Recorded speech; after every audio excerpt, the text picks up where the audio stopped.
नमस्कार फ्रेंड्स, स्वागत है आप सभी का हमारे इस हिंदी की क्लास में। देखिए, जैसा आप सभी जानते हैं, हिंदी की क्लास इस समय यूपी पुलिस, बीडीओ लेखपाल और यूपी असिस्टेंट में काफ़ी सारी भर्ती हैं, उसके लिए बहुत ही महत्वपूर्ण है। ठीक है, तो हिंदी देखिए हम शुरू करते हैं अपनी। ये स्टार्टिंग की क्लास है हमारी शुरू से। ठीक है, तो हम वर्णमाला से ही इसको देखते हैं। देखिए, वर्णों के व्यवस्थित क्रम को हम क्या कहते हैं? वर्णमाला कहते हैं। किसके? वर्णों के व्यवस्थित क्रम को वर्णमाला कहते हैं। जिस तरह से व्यवस्थित क्रम ये हैं हमारे, ठीक है? ये हमारे क्या हैं? व्यवस्थित क्रम है। अब देखिए, आता है वर्ण, ठीक है? तो ये क्या है? भाषा की सबसे छोटी इकाई ध्वनि। इस ध्वनि को वर्ण कहते हैं, ठीक है? क्या कहते हैं? ध्वनि सबसे छोटी इकाई दोनों है, ध्वनि या फिर क्या? वर्ण। ये भाषा की सबसे छोटी इकाई है और ये काफ़ी बार प्रश्न पूछा भी जा चुका है यूपी ट्रिपल में कि भाषा की सबसे छोटी इकाई कौन सी है? तो ऑप्शन में या तो आपको मिलेगा ध्वनि या फिर मिल जाएगा वर्ण। इनमें से कोई सी एक आपको भाषा की सबसे छोटी इकाई मिल जाएगी। अब देखिए, हम आगे बात करते हैं मानक हिंदी वर्णमाला, ठीक है? तो देखिए, मूलतः हिंदी में उच्चारण के आधार पर 45 वर्ण हैं, ठीक है? किसके? उच्चारण के आधार पर कितने वर्ण हैं? 45 वर्ण हैं, जिनमें 10 स्वर हैं और 35 व्यंजन हैं, ठीक है? 35 व्यंजन हैं एवं लेखन के आधार पर कितने हैं? 52 वर्ण हैं, जिनमें 13 स्वर हैं, 35 व्यंजन हैं और 4 संयुक्त व्यंजन हैं। अब संयुक्त व्यंजन कौन-कौन से होते हैं? देखिए, स्वर भी आप जानते हैं क्या होते हैं और व्यंजन हमारे कै, ख, ग, घ है, सही है? ये हमारे व्यंजन होते हैं। अब बात आती है संयुक्त व्यंजन हमारे कौन से होते हैं? ठीक है, तो देखिए संयुक्त व्यंजन व्यंजन जो होते हैं हमारे, वे हमारे होते हैं छ, त्र और ज्ञानी और श्रेय, ठीक है? सश्रमिक। ये हमारे क्या होते हैं? संयुक्त व्यंजन होते हैं। छ, त्र, ज्ञा और श्रेय क्या होते हैं? संयुक्त व्यंजन होते हैं, ठीक है?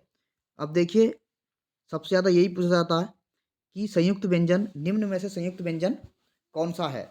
ठीक है? तो हमें ऑप्शन देखने को मिल जाते हैं कै, ख, ग और छ, ठीक है? तो हमारा संयुक्त व्यंजन कौन-सा होगा? छ हमारा संयुक्त व्यंजन हो जाएगा, ठीक है? अब देखिए, हम आगे बढ़ते हैं। ये हमारा दे रखा है कि व्यंजन के वर्ग, सही है? जो हमारे के वर्ग में पूछे जाते हैं कौन-कौन से व्यंजन होते हैं, तो के वर्ग में हमारे क्या होते हैं? ये होते हैं कै, ख, ग, घ, ड़। ये हमारे क वर्ग के व्यंजन होते हैं। अभी देखिए, इनका उपयोग क्या है, मैं आगे आप लोगों को बताऊँगा। च वर्ग के होते हैं हमारे च, छ, ज, झ। ये हमारे च वर्ग के होते हैं। ट वर्ग में ये आते हैं हमारे ट, ठ, ड, ढ और ळ, ठीक है? ये हमारे किस में आते हैं? ये हमारे आते हैं ट वर्ग में। ये हमारे ट वर्ग में देखने को मिलते हैं। अब देखिए, हम आगे देखते हैं। ये होते हैं द्विगुण व्यंजन। द्विगुण व्यंजन कौन-कौन से होते हैं? ड और ड। अगर आपसे पूछने को मिल जाए एग्ज़ाम में कि निम्नलिखित में से द्विगुण व्यंजन कौन से हैं? तो वे कौन से हैं आपके? ड और ळ। ये हमारे द्विगुण व्यंजन है, ठीक है? अब देखिए, हम त वर्ग की बात करते हैं। तो ये हमारा त, थ, द, ध और न, ठीक है? अभी देखिए, आपको सिर्फ़ देखना है, मैं इनके बारे में आपको आगे समझाऊँगा कि इनका उपयोग क्या है। अभी सिर्फ़ मैं आपको इनका वर्ग बता रहा हूँ कि प वर्ग में कौन से हैं, बाकी आप सब जानते होंगे और अच्छे से सिर्फ़ रिवीज़न करने के लिए आप लोगों की ये क्लास है। देखिए, प वर्ग भी जानते हैं आप, पैफ है, बैव है, मैं, ठीक है? अब बात आती है अंतस्थ व्यंजन। बहुत ही मोस्ट इम्पोर्टेंट बोलूँगा मैं इनको, क्योंकि ये लेखपाल वीडियो 2018 में, ठीक है? वीडियो 2018 में इससे 3 प्रश्न बने थे अंतस्थ व्यंजन से। एक में या पूछा था, एक में ले पूछा था और एक में पे पूछा था, ठीक है? तो ये बहुत ही महत्वपूर्ण है आपके लिए। अंतस्थ व्यंजन कौन से होते हैं हमारे? ये, रे, ले, वे। ये हमारे क्या होते हैं? अंतस्थ व्यंजन होते हैं, ठीक है? अंतस्थ व्यंजन होते हैं। और देखिए, ऊष्म व्यंजन जो होते हैं हमारे से और है, ये हमारे क्या है? ये भी वीडियो के एग्ज़ाम में आए थे। ये बहुत ही इम्पोर्टेंट हैं। ऊष्म व्यंजन कौन से होते हैं हमारे? ऊष्म मतलब जिनसे बोलते हैं हमारे मुंह से एक ऊष्मा निकले, मतलब सबसे ज़्यादा ध्वनि प्रकट हो। से, देखिए से, से, है। आप बोलिए, आप भी रिकॉल कीजिए इस चीज़ को, से और है। ठीक है, तो इसका सिस्टम क्या है, सबसे ज़्यादा ऊष्मा जिससे हमारे मुंह से निकलती है, ठीक है, वो हमारे कौन से होते हैं, ऊष्म व्यंजन होते हैं, इसीलिए इनको ऊष्म व्यंजन बोला गया है। ठीक है, अब देखिए हम देखते हैं संयुक्त व्यंजन। अभी आपको बताया था मैंने ऊपर कि संयुक्त व्यंजन कौन से होते हैं हमारे, क्षेत्र, ज्ञाश्रय, क्षेत्र और ज्ञाश्रय, ये हमारे क्या हैं, संयुक्त व्यंजन हैं, संयुक्त व्यंजन है हमारे। ठीक है, अगर देखिए हम इसकी बात करते हैं छः, अब अगर आता है इसका हमें क्या करने के लिए कि इसको, इसका हम विखंडन कैसे कर सकते हैं, मतलब इसे तोड़ कैसे सकते हैं, इसे किस तरह से तोड़ सकते हैं। तो देखिए के प्लस है, के प्लस है, मतलब ये छः जो है दो वर्डों से मिलकर बना है। एक तो है हमारा के, हलंत लगा हुआ है, प्लस स, ठीक है, इससे हमारा लगा हुआ है। देखिए हम त्रे की बात करते हैं, ते, हलंत लगा हुआ, आधा तय है और प्लस रे, ये हमारा त्रा तरसूल बना है इससे, जो हम छोटी क्लास में पढ़ते हैं त्रे तरसूल, ये गे है। ठीक है, तो जे प्लस त्रे और ये से है, से प्लस रे, ये हमारा इनसे मिलकर बना है। और अधिकांश एग्जाम में पूछा जाता है कि इसका जो वर्ण बना है वो किस टाइप से बना है। ठीक है, ये किन वर्णों से मिलकर छः की उत्पत्ति हुई है, तो के प्लस है और त्रे की ते प्लस रे। ठीक है, ये बहुत ही इम्पोर्टेंट है। ठीक है, तभी मैंने लिखा है इसको, आप अच्छे से इनको देख लीजिए। ठीक है, आगे बढ़ते हैं। अब देखते हैं स्वरों का वर्गीकरण। ठीक है, देखिए ये दे रखा है, ये है ह्रस्व स्वर। ठीक है, ये कौन से होते हैं, ये होते हैं जिनके उच्चारण में कम समय लगे। ठीक है, जिनके उच्चारण कैसा लगता हो, कम समय लगे, या लगता है जिनके उच्चारण में कम समय, वो हमारे कौन से होते हैं, वे हमारे ह्रस्व स्वर होते हैं। ठीक है, जैसे अ, ई, उ। ठीक है, ये हमारे क्या हैं, ह्रस्व स्वर हैं, जिनके उच्चारण में कम समय लगे, मतलब ज़्यादा टाइम हमें बोलने में नहीं लगता है, बिल्कुल सिंगल सिंगल वर्ड हैं, उन्हें हम क्या कहते हैं, ह्रस्व स्वर कहते हैं। अगर देखिए हम दीर्घ स्वर की बात करते हैं, तो दीर्घ तो मतलब दीर्घ, दीर्घ क्या होता है, दीर्घ ही होता है, तो बड़ा हो गया। तो जिनके उच्चारण में ह्रस्व स्वर से अधिक समय लगे, ठीक है, इससे क्या लगे, अधिक समय लगे, मतलब दो मात्रा का समय लगता है, जैसे अ, ई, उ, ए, ए, ओ, ओ। ठीक है, तो ये क्या है हमारा, ये क्या है, दीर्घ स्वर हैं, जिनके बोलने में हमें क्या लगता है, अधिक समय लगे। ठीक है, वह हमारे कौन से होगा, दीर्घ स्वर हो जाते हैं। अब देखिए अगर हम विलुप्त स्वर की बात करते हैं, ये हमारे विलुप्त स्वर हैं, जिनके उच्चारण में दीर्घ स्वर से भी अधिक समय लगता है, मतलब दीर्घ स्वर से भी अधिक समय लगता है, उसे क्या कहते हैं, विलुप्त स्वर कहते हैं। किसी को पुकारने में या नाटक के संवादों में इसका क्या किया जाता है, प्रयोग किया जाता है, जैसे रा, जैसे गाना होता है।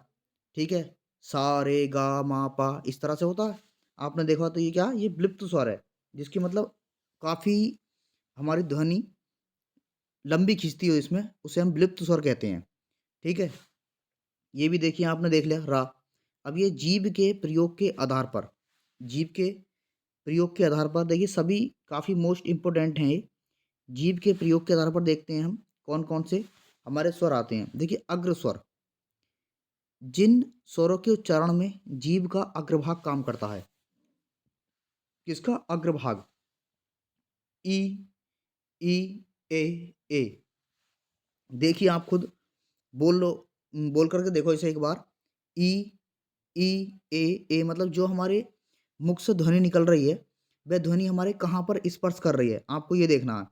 ई, ई, ए, आप देखोगे तो जो साउंड है उसकी, वो हमारे जीभ के अग्रभाग पर स्पष्ट कर रही है, टच कर रही है उसको, ऐसा हो रहा है जैसे एक वाइब्रेट टाइप की हो रही है हमारे जीभ में, ई, ई, ए। ठीक है, अब बात करते हैं मध्य स्वर की, जिन स्वरों के उच्चारण में जीभ का मध्य भाग काम करता है, ए, देखिए आप, ए, ए।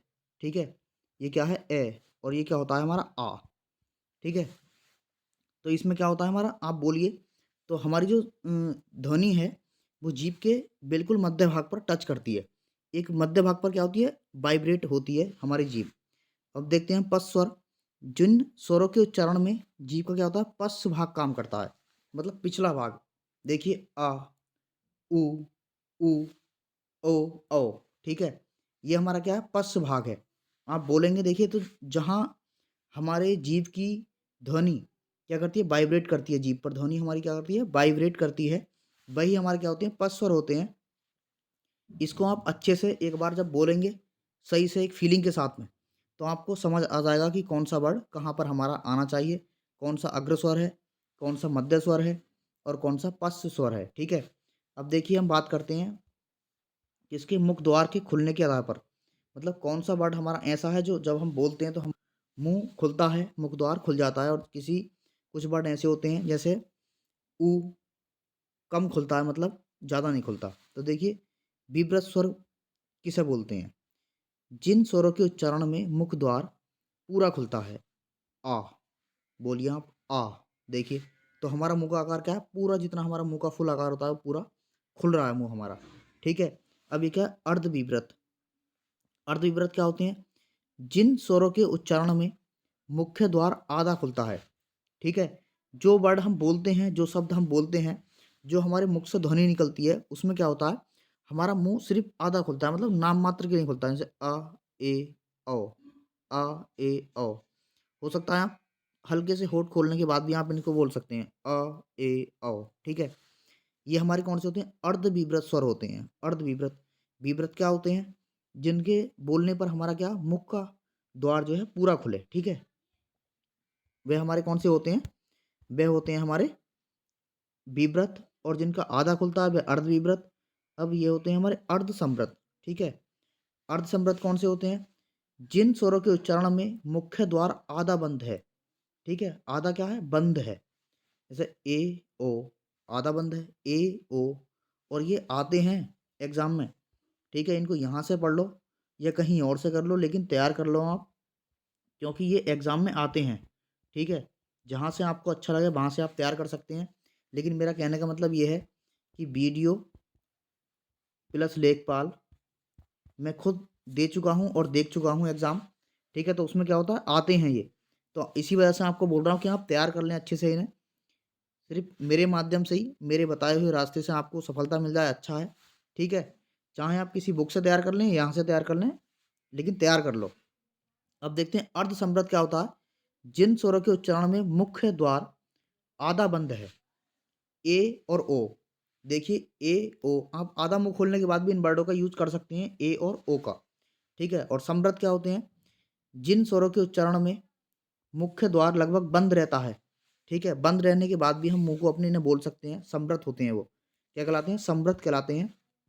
एक बार बोलिए, ई, ए, ए, ई, आई, ए। ठीक है। क्या है हमारा, ई, आई, ए। ठीक है। समृद्ध, ई, आई, ए। अगर मुख का द्वार आप खोलते भी नहीं है तब भी ये क्या होता है, अच्छे से हमारे बोले जा सकते हैं। ठीक है। तो आज की क्लास हमारी इतनी है, इससे अगली फिर हम क्लास लेकर के आएंगे अपनी। अगर अच्छा लगे तो चैनल हमारा सब्सक्राइब कर लें। ठीक है। और वीडियो अधिक से अधिक शेयर करें। जहाँ तक मुझे उम्मीद है कि इससे जो हमारी आने वाली क्लास होगी वो इससे बेटर ही होगी। ठीक है। और अच्छे अच्छे कंटेंट उसमें देखने को मिलेंगे आपको। धन्यवाद।